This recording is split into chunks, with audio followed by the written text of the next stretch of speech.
ఇప్పుడు బ్రహ్మదేవు నుంచి వచ్చిన శక్తి ఎలా ఉందో చూద్దాం. హంసయుక్త విమానాగ్రే సాక్షసూత్ర కమండలు ఆయాత బ్రహ్మణ శక్తి బ్రహ్మాణి సావిధీయతే. హంస మీద కూర్చొని ఒక చేత్తో అక్షమాల ఒక చేత్తో కమండలం పట్టుకొచ్చింది. ఆవిడ పేరు బ్రాహ్మి. ఒక్కొక్క దేవతని తలుచుకుని నమస్కారం చేసుకుంటారు. రెండవది ఉషారూఢ త్రిశూలవరధారిణి మహాహిమలయా ప్రాప్త. త్రిశూలం పట్టుకుని సత్వభూషణముతో చంద్రలేఖ ధరించి వృషభవాహనంపై కూర్చుని వచ్చింది మాహేశ్వరి. అదేవిధంగా మయూరంపై కూర్చుని శక్తిహస్తయ్యి గుహరూపిణి అయిన కౌమారి వచ్చింది. శంఖచక్ర గదా ఖడ్గములు పద్మములు ధరించి వైష్ణవి శక్తి గరుడ వాహనం వచ్చింది.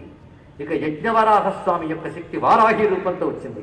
నృసింహస్వామి యొక్క శక్తి నారసింహి రూపంతో వచ్చింది. వజ్రాయుధం ధరించి ఐరావతంపై కూర్చుని వచ్చింది మాహేంద్రి.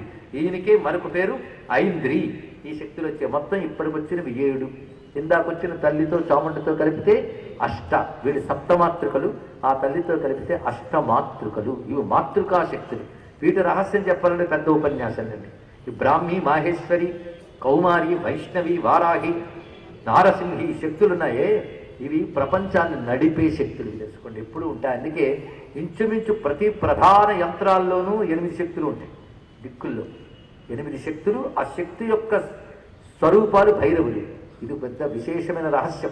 మొత్తానికి అష్టమాతృకని మనం ఇక్కడ తలంచుకుంటున్నాం. సప్తమాతృకలతో కాళీ కలిస్తే అష్టమాతృక. ఇప్పుడు మరో మాతృక రాబోతోందండి. ఈవిడ ఎక్కడి నుంచి వచ్చింది అంటే కౌశికి శరీరంలోంచి ఒక ఆవిడ వచ్చింది. అంటే అమ్మవారి ప్రధాన మూలశక్తిలోంచి వస్తుంది. ఆవిడ వస్తూ గర్జన చేసింది. ఆవిడతో పాటు కొన్ని శక్తి శానలు వచ్చాయి. ఆ గర్జనలు ఎలా ఉన్నాయంటే 100 కొలది నక్కలు ఒక్కసారి ఓళ్ళ వేస్తే ఎంత భయం పుడుతుందో అలాంటి భయం. అంటే శివా అనే మాటకి మరొక అర్థం నక్క. శివాశత నినాదిని 100 కొలది నక్కలు ఓడలు పెడుతున్నట్టు వచ్చింది ఆవిడ. అటువంటి ఆవిడ దగ్గరికి పిలిచి అమ్మవారు చెప్తూ ఉన్నారు, నువ్వు ఒక్కసారి వెళ్ళి ఆ శుంభని శుభుడితో చెప్పు, నీకు ఆయువు మూడిందిరానైనా ఇప్పటికి ఒక్క అవకాశం ఇస్తున్నాను నీకు.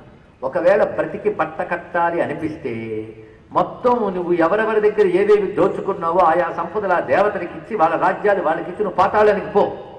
ఒప్పుకోలేదనుకో నాతో యుద్ధానికి వచ్చి మరణించు. ఈ రెండిట్లో ఏదో ఒకటి ఎంచుకో అన్నారు. వెంటనే వాళ్ళు మహా కోపం వచ్చి యుద్ధానికి సిద్ధపడ్డారు. ఇదివరకు 2 దూతలు చేసినట్టే చేశారు వీళ్ళు కూడా. హనుమంతుడు ఇదే మాట చెప్పాడు, రావణుడు వెళ్ళలేదు. కృష్ణుడు వెళ్ళి ఇదే మాట చెప్పాడు, దుర్యోధనుడు వెళ్ళలేదు. ఇప్పుడు ఈ తల్లి వెళ్ళి ఇదే మాట చెప్పింది, వెళ్ళలేదు. అయితే ఇక్కడ రహస్యం ఏంటంటే ఈ శివదూతి తాను నేరుగా వెళ్లకుండా అమ్మవారి సందేశం చెప్పడం కోసం శివుణ్ణి పిలిచిందిట. నువ్వు వెళ్ళి చెప్పురానైనా అని. ఎందుకంటే దౌత్యం నడపడంలో నువ్వు గట్టివాడి. దూతాయచ ప్రహితాయచ అంత ఫెయిల్యూర్ దౌత్యమే. ఇంత వీళ్ళు చెప్తే వాడు యుద్ధానికి వచ్చారు. కానీ యుద్ధానికి వచ్చేటట్టే మాట్లాడారు. అది తెలుసుకోవాల్సిన. హనుమంతుడు వెళ్ళాడంటే రావణుడు బుద్ధిమంతుడైపోతాడని ఆశతో వెళ్ళలేదు. రావణుడు దెబ్బతినాలని ఆశతో వెళ్ళాడు. కృష్ణుడు వెళ్ళాడంటే దుర్యోధనుడు బుద్ధిమంతుడైపోతాడని ఆశతో వెళ్ళలేదు. వాడు నాశనం కోసమే వెళ్ళాడు. అలాగే శివుడు ఇప్పుడు దూతగా వెళుతున్నాడంటే శుంభని శుభులు బుద్ధిమంతులైపోతారని వెళ్ళలేదు. వాళ్ళకి ప్రాణం మూడిందని చెప్పడానికి వెళ్ళాడు. ఇప్పుడు వెళ్ళిన వాడు సాక్షాత్ శివుడే దూతగా వెళ్ళాడు. మొత్తానికి వచ్చిన ఆవిడ శివుణ్ణి దూతగా పంపింది కనుక ఆవిడ పేరు శివదూతి అని పేరు. శివుని దూతగా పంపింది కనుక శివదూతి అని పేరు పొందింది. ఈవిడ 9వ శక్తి అండి. 9 మాతృకలు ఈవిడితో కలిస్తాయి. 9 గుర్తుపెట్టుకోండి, నవమాతృకలు వీళ్ళు. మొత్తానికి ఇప్పుడు యుద్ధం భయంకరంగా మొదలైపోయింది. ఆ మొదలైనప్పుడు శుంభుడు నిశుంభుడు విజృంభిస్తున్నారు. ఈ తల్లి క్రమంగా యుద్ధం చేస్తున్న వైనం చాలా అద్భుతంగా వర్ణించారు. కానీ శుంభనిశుంభుడు చూస్తూ ఉంటే ఈ యుద్ధం చాలా భయంకరంగా ఉంది అనుకున్నారు. పైగా ఇప్పుడు వచ్చిన మాతృకులు చాలా బలి యుద్ధం చేస్తున్నారు. వాళ్ళతో పాటు కొన్ని సేనలు ఉన్నాయి. అందులో బ్రాహ్మి ఏం చేసిందంటే కమండలం పట్టుకుంది కదా, ఆ నీళ్లు కొంచెం చేతిలో వేసుకుని మంత్రించి విసిరింది. ఆ నీటి చుక్కలు ఎవరెవరి మీద పడుతున్నాయో వాళ్ళందరూ దగ్ధమైపోతున్నారు. అంటే మంత్రజలంతో ఎందరినో సంహరించింది బ్రాహ్మి. ఆవిడ ఆయుధం అది. కనుక వేదము తెలిసిన వారి చేతులు ఆయుధం మంత్రించిన జలమే. తెలుసుకోండి, అదే మహాయుధం. మంత్రించిన జలంతోనే బ్రాహ్మి విసిరింది ఇక్కడ. ఇక మాహేశ్వరి త్రిశూలంతో అనేక మంది రాక్షసులు సంహరించింది. ఈ కథలు ఊహించుకోవాలండి వాళ్ళందరూ చేస్తున్న లీలలు. అందుకే సప్తశతి అలా కూర్చొని పాఠం చేస్తున్నా లేదా వింటూ ఉన్న దృశ్యం మనసులో మెదలాలి. అప్పుడే నిజమైన పాఠం. అది మాహేశ్వరి త్రిశూలంతో అనేక రాక్షసులు సంహరించింది. వైష్ణవి సుదర్శన చక్రంతో సంహరించింది. కార్తికేయ శక్తి అయిన కౌమారి శక్త్యాయుధంతో సంహరిస్తూ ఉంటే, ఇంద్రశక్తి వజ్రాయుధంతో కొడుతూ ఉంటే, వారాహీదేవి ఒకవైపు చక్రంతో ఎందరినో సంహరిస్తున్నది, ఇంకో ముట్టెతో కొడుతూ ఉన్నదండి. అలా ఎందరినో సంహరిస్తున్నది వారాహి. ఇక నారసింహి గర్జన చేస్తూ ఎందరినో సంహరించింది. గోళ్లతో చీల్చుతూ ఎందరినో సంహరిస్తున్నది నారసింహి. ఇక శివదూతి ఎలా అంటే అట్టహాసాలు చేస్తుందట. ఆ శివదూతి అట్టహాసాలతో రాక్షసులు మూర్చిపోయి మరణిస్తున్నారు. ఇక్కడ ఇలా ఒక్కొక్క శక్తి ఒక్కొక్క విధంగా మొత్తం 9 శక్తులు మాతృగణం విజృంభిస్తున్నాయి. ఇది మాతృగణం క్రుద్ధం మర్దయంతం మహాసురాన్ దృష్ట్వాభ్యుపాయే వివిధేర్నేషు దేవారి సైనికా. అప్పుడు ఇంకా శుంభులు మన సైన్యమంతా నాశనమైపోతుంది, ఈవిడి సైన్యాలు పెరిగిపోతున్నాయి. చూస్తుంటే కొత్తగా 8 మంది వచ్చేసారు. ఇప్పుడు వెంటనే వాళ్ళకి ఒక మేనల్లుడు ఉన్నాడండి, వాడిని పిలిచారట. ఆ మేనల్లుడు వీళ్ళ చెల్లెలి యొక్క కొడుకు. ఆ చెల్లెలి పేరు క్రోధవతి. ఇప్పుడే తెలిసిపోతుంది కదా, క్రోధం నుంచి పుట్టినది. ఆ పేర్లే చెప్తున్నాయి, అసలు రాక్షస పేర్లు కాదు, మా పేర్లే. క్రోధవతి యొక్క కొడుకు. వీడి పేరు ఏమిటంటే రక్తబీజుడు. ఈ రక్తబీజుడికి ఉన్న రహస్యం ఏంటంటే ఎవరైనా కొడితే ఒక్క నెత్తురు చుక్క కింద పడితే మళ్ళీ అంతటి వాడు పుడతాడట. వెంటనే వీడిని దెబ్బ కొట్టాలని మొత్తం మాతృకాదేవతలు అందరూ ప్రయత్నిస్తుంటే ఎన్ని మార్లు కొడితే అన్ని రక్తపు చుక్కల నుంచి అంతమంది పుట్టుకొస్తున్నారు. ఇంకా యుద్ధ భూమి అంతా రక్త బీజులతో నిండిపోయిందట. వీళ్ళని ఎలా కొట్టాలో ఎవరికీ తెలియట్లేదండి, కొడితే పుట్టుకొస్తున్నారు. అరే ఎలాగా? ఆవిడికి తెలిసింది మూలశక్తి అని అమ్మవారికి తెలియదు. ఆ విద్యారూపిణి ఆత్మస్వరూపిణి అఖండ ఆత్మశక్తి ఆ లలితాంబిక అయినటువంటి కౌశికి. ఆవిడ ఒక్కసారి చూసి మొదట వచ్చిన తల్లిని పిలిచింది. కనుబొమ్మల ముడిలోంచి వచ్చిందిగా, తల్లిని పిలిచి ఇప్పుడు నీకు నాకే పని, వీళ్ళు ఎవరేం చేయలేరు సుమా. అందుకే ఆవిడకి అంత ప్రాధాన్యం ఉంది. కాళీకి ఒక పంచే, ఇప్పుడు వీడిని కొడతాను నేను, రక్తం పడుతుంది, పడిన నెత్తురు నేల మీదకి రాకుండా నీ నాలుకతో చప్పరించు. ముందే ఎందుకైనా మంచిది, నాలిక పరచు తివాచీలాగా. వెంటనే సరే అందా తల్లి ఉత్సాహంగా. వెంటనే ఉవాచ కాళీం చాముండే విస్తీర్ణం వదనం కురు మచ్చస్త్రపాత సంభూతాన్ రక్తబీజాన్ మహాసురాత్ రక్తబిందూన్ ప్రతిచ్ఛత్వం వక్త్రేణానేన వేగినా. వెంటనే ఆ తల్లి చెప్పిన ఆజ్ఞ ప్రకారంగా ఈవిడ నాలిక చాచి ఉన్నది. ఈవిడ శూలంతో ఒక్కొక్కరిని పొడుస్తూ ఉంటే రక్తం జువ్వుని చిమ్ముతూ ఉంటే ఒక్క బిందువు కూడా నేల మీద పడకుండా నాలుగుతో చప్పరిస్తూ విడుతుంది. ఇక్కడ కాళీశక్తి అంత గొప్పదండి. ఏమి మిగలకుండా మింగేయగలిగిన శక్తే కాలం. ఆ కాలం ఆ విధంగా ప్రతి రక్త బిందువుని పానం చేస్తూ వెళుతూ ఉంటే ఆశ్చర్యంగా కొంతసేపటికి రక్తహీనుడైన రక్తబీజుని సంహరించింది జగదంబిక. రక్తబీజ సంహారంతో దేవతలు కుసుముష్టి కురిపిస్తున్నారు. అద్భుతమైన అంశం. ఇంకా మిగిలిపోయింది ఇద్దరే. ఎవరు? శుంభనిశుంభులు. వాళ్ళిద్దరితో యుద్ధం భయంకరంగా జరిగింది. ఆ యుద్ధంలో ముందు శుంభుడు నిశుంభుడు వీడి పడితే వాడు, వాడి పడితే వాడు లేస్తున్నారు. అద్భుతమైన వర్ణనలేండి మొత్తానికి. ఎంతైనా యుద్ధమేగా. చిట్ట చివరికి నిశుంభుడు సంహరింపబడ్డాడు అమ్మవారి యొక్క అద్భుతమైనటువంటి దెబ్బతో. ఎప్పుడైతే వాడు సంహరింపబడ్డాడో నిశుంభం నిహతం దృష్ట్వా భ్రాతరం ప్రాణ సంహితం హన్యమానం బలంచేవ శుంభ క్రుద్ధో ప్రవీధ్వచః. ఆ శుంభుడికి మహాకోపం వచ్చింది. ఇప్పుడు వాడి కళ్ళ ఎదురుగా మొత్తం నాశనం అయిపోయాడు. తమ్ముడు పోయాడు, సైన్యం పోయింది, ఒక్కడు మిగిలాడు. అదే అహంకార మమకారాలతో ఎంత పోగు చేసుకుంటావు, అన్ని క్షణంలో పోయే చూడు, ఒక్కడవే మిగులుతావు. ఆ మిగిలిన పొగరు మిగిలిపోయింది, ఇంకా అహంకారం మిగిలిందిగా. వాడే వీడు. వాడొచ్చి ఉక్రోషపడి నేను ఒప్పుకోనన్నట్ట. నువ్వేమన్నావు? నన్ను యుద్ధంలో ఎవడు జయిస్తాడో వాడిని అన్నావు. నిన్ను అంటే నీ ఒక్కదాని అని అర్థం. అలాంటిది నువ్వు ఇంతమందిని తీసుకుని వచ్చి యుద్ధం చేస్తే నువ్వు గెలిచినట్టు ఎలా లెక్కకొస్తుంది అన్నట్టు. అది తెలివైన వాడు. అంటే నా తల్లి నవ్వి, ఓరి పిచ్చివాడా, నువ్వు అనేకంతో కూడున్నావు కనుక నేను నీకు అనేకంగా కనబడ్డాను, కానీ నిజానికి నీ ఏకమే. ఈ మాటలో ఉందండి రహస్యం అంతా. ఉపనిషత్తులు చదివినవాడు ఒక్కసారి దేవీ మహాత్మ్యం చదివితే ఇది చాలు, ఇంక ఉపనిషత్తులు అక్కర్లేదంటాడు. అంత గొప్ప గ్రంథం. తెలుసుకోండి. ఇక్కడ బ్రతుకంతా దేవీ మహాత్మ్య శ్లోకాలు మననం చేసుకుంటూ ఉంటే అంతకు మించిన సాధన మరొకటి లేదు. అయితే గతంలో వచ్చినప్పుడు లలితా శాస్త్రం చెప్పినప్పుడు అదే చెప్పాడండి ఈయన. ఇప్పుడు ఇదే చెప్పాడు. మీరు మళ్ళీ నన్ను పిలిస్తే విష్ణు శాస్త్రం చెప్పి అది చాలంటాను. భగవద్గీత చెప్పను అనుకోండి, ఇది ఒక్కటి చాలంటాను. ఏ పుస్తకం గురించి చెప్తే అది ఒక్కటి చాలంటాం. ఇది ఒక్కటి చాలనిపించేలా వందలాది పుస్తకాలు రచించిన ఋషులకు నమస్కారం చేస్తాం. దేనికదే పరిపూర్ణమైన గ్రంథం మనది. ఏది చెప్పినా ఒక్కటే, ఏకం అద్వితీయం బ్రహ్మ. ఆ వాక్య ప్రతిపాదనయే. ఉన్నది ఒక్కటే, రెండవది లేదు. ఇంకొకటి ఉందనుకున్నంత కాలం అజ్ఞానం ఉంది. కానీ ద్వైత భ్రాంతిని విడిచిపెట్టు, అఖండమై ఏకమై ఉన్న బ్రహ్మమును తెలుసుకో. ఆఖరికి తెలుసుకుంటున్న నువ్వే బ్రహ్మమని తెలుసుకో. మరి రెండో వస్తువు మిగలలేదు. ఇదండి మొత్తం. ఇక్కడ ఆ తల్లి ఆడుతున్న మాటలు చూడాలి. మరే నువ్వు అనేకంతో ఉన్నావు గనక ఒక్క నేను అనేకం కావలసి వచ్చింది.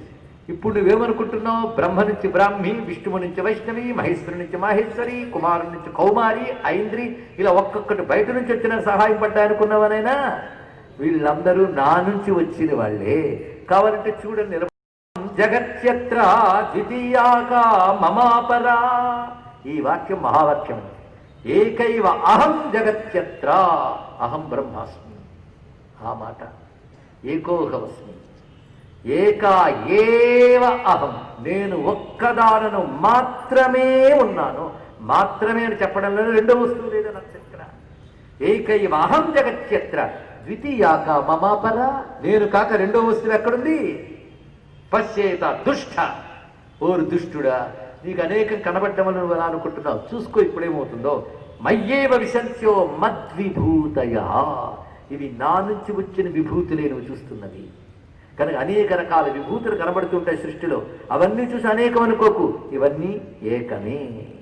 కనుక విష్ణువని, శివుడని, బ్రహ్మ అని ముగ్గురున్నారనుకున్నావా? ఆ ముగ్గురు నా విభూతులే, ఇవన్నీ నేనే అని చెప్తాను తల్లి. అని నిలబడగానే ఆశ్చర్యకరంగా అంతవరకు బయట ఉన్న 9 శక్తులు కలిసిపోయి తతస్సమస్తాదేవ్యో బ్రహ్మాణి ప్రముఖాలయం తస్యాదేవ్యస్తను జగ్మురైక ఏకైవాసి తదాంబిక. ఆ 9 మంది తలో దిక్కు నుంచి వచ్చి ఆ నిలబడ్డ అమ్మవారి రూపంలో ఐక్యమై అమ్మ ఒక్కరే మిగిలేరా. బ్రాహ్మీ వైష్ణవి. ఒకవేళ ఎవరైనా పొరపాటు నిన్నటి వరకు శ్రద్ధగా వింటే, ఈ మాట అయినా విన్నారు సరిగ్గా? శ్రద్ధగా వింటే మొన్నటి కథకి నీవాటి కథకి తేడా అయింది. మొన్నటి కథలో ఒక్కొక్క దేవత నుంచి ఒక్కొక్క శక్తి వచ్చి కలిసిపోయింది. ఇప్పుడు అమ్మవారు ముందున్నారు, అనేక దేవతల శక్తులు విడివిడిగా వచ్చాయి. వాళ్ళందరూ కలిసిపోయారు ఇప్పుడు అమ్మలు. అప్పుడు కలిసి అమ్మ ఒక్క రూపమైంది, ఇప్పుడు ఒక్క రూపంలో అమ్మలు వీళ్ళందరూ కలిసిపోయారు. అంటే అక్కడ ఇక్కడ చెప్పింది ఒక్కటే. జగత్తును నడపడానికి కోసం అనేకత్వంగా కనబడుతున్న వీళ్ళందరూ ఒకే పరబ్రహ్మ యొక్క శక్తి రూపాలు అని ఏకత్వ ప్రతిపాదన జరుగుతున్నది ఇక్కడ. అందుకే ఏ దేవతని నమస్కరించినా హిందూ మతంలో అన్ని దేవతలు ఒకే పరాశక్తి యొక్క రూపములని ఎరుక కలిగి ఉండాలి. ఇక్కడ ఆ శక్తి ఇన్ని దేవతల రూపములతో ఉన్నది. కనుక దుష్ట అనడంలో ఎవడిలో అజ్ఞాన రూపమైన దుష్టత్వం ఉంటుందో వాడు నా ఏకత్వాన్ని తెలుసుకోలేడు అని సంబోధనలో ఉన్న గొప్పతనం. దుష్ట పశ్యయితాం, దుష్ట అన్నది కదా, ఈ దుష్టుడా అన్న మాటకి ఎంత అర్థం. ఎవడిలో దుష్టత్వం ఉంటుందో వాడు అమ్మవారి యొక్క ఏకతత్వాన్ని తెలుసుకోలేడు. ఈ రహస్యమే దుష్ట దూరా దురాధార అనే మాటలో మనకు కనబడుతున్నది. కనుక వాళ్ళందరూ ఏకమైపోగానే అప్పుడు వీడు చూస్తూ నిలబడిపోయాడు. ఇప్పుడు ఏకమైన అమ్మవారు ఒక్కసారి విజృంభించి దివ్యమైనటువంటి తన శూలాయుధంతో ఆ రాక్షసుని సంహరించింది. శుంభుడు కూడా సంహరింపబడ్డాడు. శుంభ నిశుంభ సంహారంతో సంపూర్ణ రాక్షస సంహారమైంది. దేవతల గగనం నుంచి అమ్మవారిపై కుసుముష్టి కురిపిస్తున్నారు. దుందుబులు మోగుతూ ఉన్నాయి, జయ జయధ్వానాలు మోగుతున్నాయి. శ్రీ దుర్గాపరదేవతకి, శ్రీ దుర్గాపరదేవతకి, శ్రీ దుర్గాపరదేవతకి. విమానస్థాస్తదా దేవా ఋషయస్య బభాషరే ననాప్యేవం విధం యుద్ధం ప్రాగాసీత్ భవితానచ. ఇలాంటి యుద్ధం ఇదివరకు జరగలేదు, ఇకపై జరగదు అన్నంత ధోరణిలో అమ్మవారి యుద్ధం చేసి అసుర సంహారం చేశారు. వెంటనే అసుర సంహారంతో దేవతలు ఆనందపరచులయ్యారు. గంధర్వాం లలితం జగుహు అవాదయం సదైవాన్యే నరుతుశ్చప్సరో గడా వపు పుణ్యాస్తథావాతాః. ఒక్కసారిగా అసుర సంహారం జరిగిన తర్వాత ప్రకృతి శాంతించింది, ప్రశాంతమైన వాతావరణం నెలకొన్నది. దేవతాగణములు ఆనందంతో చిందులు వేసి జయజయధ్వానాలు పలికారు. గంధర్వులు గానాలు చేశారు, మంగళకర వాద్యాలు మ్రోగాయి. అప్సర స్త్రీలు నాట్యాలు చేశారు. గాలి సుఖముగా వీచింది. సూర్యుడు స్వచ్ఛమైన కాంతితో ప్రకాశిస్తున్నాడు. అగ్నులు ప్రశాంతంగా జ్వలిస్తూ ఉన్నాయి. దిక్కులలో బయలుదేరిన భయంకరమైన ధ్వనులు చల్లారే. అంతరిక్షంలో దేవతలు ముముచుహు పుష్పవర్షాని దివిదేవా విమానగా. ఇంకా ధర్మకార్యాలు నిరంతరాయంగా సాగుతూ ఉన్నాయి. దేవతలకు తిరిగి యజ్ఞముల యందు భాగములు లభించాయి. ప్రపంచం శాంతించింది. అప్పుడు ఆ తల్లి ఎదురుగా నిలబడి దేవతలందరూ స్తోత్రం చేస్తున్నారు. ఈ స్తోత్రం అత్యంత మహిమాన్వితమైనది. ఈ సూక్తము కాత్యాయని సూక్తము అని పేరు. దీనికే నారాయణీ స్తుతి అని కూడా పేరు. 2 పేర్లు. దీని కాత్యాయని సూక్తం అత్యంత మహిమాన్వితమైన మరొక స్తోత్రం. అందుకే 1, 4, 5, 11 ఈ 4 అధ్యాయాలు పారాయణ చేసుకోవాలి. లేదా కనీసం 4, 5, 11 ఇది గుర్తుపెట్టుకోండి. అంతకంటే మినహాయింపులు నేను మూడైనా చేసుకుంటే చాలా మంచిది. ఇక్కడ సప్తశతీ పారాయణ ఫలం లభిస్తుంది. ఆ 11వ అధ్యాయంలో అద్భుతమైన శ్లోకం. కాత్యాయనీం తుష్టు వరిష్టలాభాత్ వికాసి వక్త్రాంశు వికాసితాసా. మంచి ముఖాలతో, ఇదివరకు అమ్మ కాపాడమ్మా అని ఏడుస్తూ చేశారు కదా, ఇప్పుడు కాపాడిన తర్వాత హుషారుగా స్తోత్రం చేస్తున్నారు. ఆనందంతో వికసించిన వదనాలతో, వికసించిన దిక్కుల మధ్య ప్రశాంతంగా అగ్నిదేవుణ్ణి ముందు పెట్టుకుని స్తోత్రం చేస్తున్నారు. వన్ని పురోగమాస్తాం జాతవేదసే సునవా. జాతవేద అంటే అగ్ని, అగ్నిని ప్రధానంగా పెట్టుకుని స్తోత్రం చేస్తున్నారంటే దుర్గాసుప్త రహస్యాలు దీని సంకేతం. కాత్యాయని స్థుతించారు. కాత్యాయని అంటే అఖండ ప్రకాశ స్వరూపిణి, మహా తేజస్వరూపిణి. ఈ అర్థం ఇక్కడ తెలుసుకుంటే చాలా, అంతకు మించి ఎన్నో అర్థాలు ఉన్నాయి. ఇచ్చారు. దేవి ప్రపన్నార్తి హరే ప్రసీద ప్రసీద మాతర్జగతోఖిలస్య ప్రసీద విశ్వేశ్వరి పాహి విశ్వం త్వమీశ్వరీ దేవి చరాచరస్య. దేవి ప్రారంభమే దేవి, అర్థం నిన్న చెప్పుకునే వాళ్ళు చెప్పుకున్నాం. హే తల్లి ప్రసీద ప్రసీద ప్రసీద 3 మార్లు ఉందండి మంత్రం ఒక్కొక్క వాక్యంలో. ప్రసీద అంటే ప్రసన్నురాలు కమ్ము. అమ్మ ప్రసన్నురాలైతే అన్నీ లభిస్తాయి. అది ప్రసీద. ప్రసీదురాలవి ఏం చేయాలి తల్లి? బాగి విశ్వం, సమస్తమును కాపాడు తల్లి. ఎందుకు కాపాడాలి? విశ్వేశ్వరి, నువ్వు విశ్వానికి నాయకురాలి. హే మాత, సమస్త జగత్తుగా నువ్వు తల్లివి. ప్రపన్నార్తి హరే, నమస్కరించిన వారి ఆర్తిని పోగొట్టేదానవు నువ్వే. ఇవాళ మా కోసం వచ్చి రక్షించడం కాదు తల్లి, నిత్యం జగత్తుని కాపాడుతూ ఉన్నావు. అది గుర్తించేవాడు ధన్యుడు, గుర్తించని వాడు మూర్ఖుడు. అమ్మ కరుణ వల్లే మనం ప్రతి క్షణం జీవించగలుగుతున్నామని స్పృహ రావాలి. ఎందుకంటే అందరం ఎక్కడ కూర్చున్నాం ఇప్పుడు? హాల్లో కాదు, భూమిపై కదా. అది ఒప్పుకుంటున్నారు కదా, భూమి మనందరికీ ఆధారం. అది ఆ భూమి మనందరిని పట్టి పండించి పోషించి నడిపిస్తుంది. ఆ శక్తి ఎవరిచ్చారు? మీరే, నేను. ఆ సహజ శక్తి పేరే అమ్మ. కనుక అమ్మ నువ్వు వసుంధరువు. అంతేకాదు ఈ భూమి యందు జలం, అది లేకపోతే ప్రాణం లేదు, అది కూడా అమ్మ. అంతేకాదు భూమికి మించి 30% ఆక్రమించింది ఆ జలం. ఈ భూమి నువ్వే, ఆ జలము నువ్వే. ఆ రూపంతో రానవు. ఆధారభూత జగతస్త్వమేకా మహీశ్వరూపేణ యతస్థితాసి అపాం స్వరూపస్థితయా త్వయేతత్ ఆప్యాయతే కృత్స్నమలంఘ్య వీర్యే. ఇంతవరకు ఒక రహస్యం కదా. యోగపరంగా దీన్ని చూద్దాం, కొద్దిమందిని గ్రహించగలరు. మహి అంటే భూతత్వం, భూతత్వం అంటే మూలాధార స్థానం. ఆ తర్వాత ఈ శరీరాన్నంతటిని, భూమినంతటిని తడుపుతున్న జలము నువ్వు అన్నారు. భూమినంతటిని తడుపుతున్న జలము అంటే సహస్రార కమల నుంచి స్రవిస్తున్న అమృతధారలతో 72,000 నాడులు తడిసిపోవడం అనే దృశ్యం ఇందులో ఉన్నది. ఆప్యాయతే కృష్ణం ప్రపంచం సించంతి పునరపి రసామ్నాయ మహసహ. ఆ యోగ రహస్యం ఉందండి ఇందులో. అంతే అంటే సహస్రార కమల నుంచి స్రవించి అమృత ద్రవస్వరూపిణి. అందుకే సహస్రారాంబుజారూఢ సుధాసారాభివర్షారా, ఆ రహస్య నామంలో ఉంది. అంతే. త్వం వైష్ణవీ శక్తిరనంత వీర్యా విశ్వస్య బీజం పరమాసి మాయా సమ్మోహితం దేవి సమస్తమేతత్ త్వం వై ప్రసన్నా భువిముక్తి హేతు. అనంతమైన ఈ శక్తితో విశ్వమంతా నీచే నడపబడుతూ విశ్వానికి మూలమై ఉన్న తల్లి నువ్వే ఈ ప్రపంచంలో మోహ రూపంలో అందరిలో వ్యాపించి ఉన్నావు. యోగ్యులైన వారిలో మోక్ష రూపముగా నువ్వే అనుగ్రహిస్తున్నావు. అసలు లోకంలో ఉన్న విద్యలన్నీ నీ రూపములే. విద్యలు పరా అపరా అని 2 రూపములు. అపరా విద్యలంటే లోకములో ఉన్న సర్వ విద్యలు అపరా విద్యలే. ఏమిటి? సంగీతము, సాహిత్యము, ఇంజనీరింగు, వైద్యము, నాట్యము, ఆఖరికి వేదము, యజ్ఞము, యాగము, ఇవన్నీ అపరావిద్యలే. పరావిద్య అంటే బ్రహ్మ విద్య. అపరావిద్యలు నీ రూపములే, పరావిద్యలు నీ రూపములే. అపరావిద్యల్లో కొన్ని ఈ లోకానికి మాత్రమే పనికొస్తాయి, మరికొన్ని వేదాదులు ఇహలోక పరలోక సుఖాలకు పనికొస్తాయి. కానీ ఇవన్నీ ఎక్కువ కాలం ఉండవు. శాశ్వతమైన ఆనందం ఇచ్చేది మాత్రం బ్రహ్మ విద్య మాత్రమే.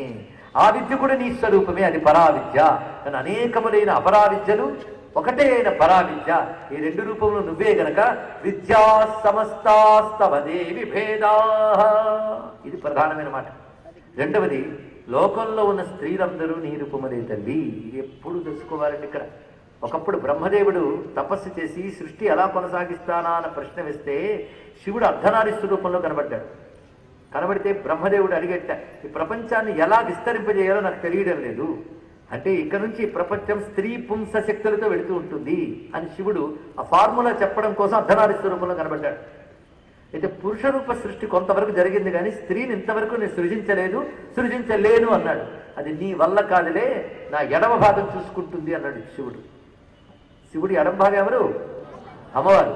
అప్పుడు అమ్మవారి యొక్క సంకల్పం చేత స్త్రీలు ఏర్పడ్డారు అన్నాడు. అందుకే స్త్రీలకు హక్కు బ్రహ్మకు కూడా లేదు, అమ్మవారి శక్తి అండి. తెలుసుకోండి, ప్రతి స్త్రీ కూడా అమ్మవారి కళతోనే ఉంటుంది. అయితే స్త్రీలో ఉన్న జీవుడు, పురుషులో ఉన్న జీవుడు, ఒకప్పుడు స్త్రీ పురుషుడు కావచ్చు, పురుషుడు స్త్రీ కావచ్చు, కానీ స్త్రీ శరీరం ఉన్న స్త్రీత్వం మాత్రం అమ్మవారి విభూతి తెలియాలి. అందుకే స్త్రీ ఏ రూపంలో ఉన్న పూజ్యురాలే. స్త్రీని అవమానించితే అమ్మను అవమానించినట్లే అటువంటి వాడికి ఇహముండదు, పరముండదు. తెలుసుకోండి ఇక్కడ. కనుక స్త్రీ బాలారూపం మొదలుకొని ముత్తైదవ రూపం వరకు, అంతేకాదు పూర్వశ్వాసిని రూపంలో కూడా స్త్రీని పూజించాలి. ఏ రూపంలో ఉన్నా స్త్రీ పూజ్యురాలే, వారి వారి మర్యాదలతో. అంతే. ఏ స్త్రీని అవమానించినా అమ్మ కోపం వస్తుంది. ముఖ్యంగా అమ్మ భక్తులు స్త్రీ పట్ల పరుషంగా మాట్లాడడం కానీ, దుఃఖపడేటట్టు మాట్లాడడం కానీ చెయ్యరాదు నియమం. మనం అందరూ అమ్మ భక్తులు అవుదాం. కనుక స్త్రియ సమస్తా సకలా జగత్సు స్వయేకయా పూరితమంబయే తత్, నీ చేతని జగమంతా నింపబడింది తల్లి. అటువంటి మేము మిమ్ములను ఏమని స్తుతించగలము? ఇక్కడి నుంచి వచ్చే శ్లోకం అంతా నారాయణి నమోస్తుతే. సర్వస్య బుద్ధి రూపేణ జనస్య బుద్ధి సంస్థితే స్వర్గాపవర్గదే దేవి నారాయణి నమోస్తుతే. ఈ నారాయణ నమోస్తుతే మహామంత్రం. ఇందులో మొత్తం అమ్మవారి పేరు నారాయణి. నారాయణి అంటే నారాయణుడు, నారాయణి. దీన్ని బట్టి స్త్రీలింగం అది, పుంలింగం అది. నారాయణి అనే మాటకు అర్థం ఒక్కటి తెలుసుకుందాం. ప్రళయకాలంలో జలం తప్ప మరి ఏమి ఉండదుట. ఆ జలంలో కూడా అమ్మవారు ఉంటున్నాడు. అదే నారం అంటే జలం. ప్రళయకాలంలో మిగిలిన ఏకారణమైన జలం. ఆ జలంలో కూడా ఉండే తల్లి ఎవరు? ఆవిడ నారాయణి అని చెప్పబడుతుంది. ఇది ఒక అర్థం. ఇంకొక అర్థంలో నారం అంటే నరాణం సమూహ, నారం అంటే జీవ సమూహం అని అర్థం.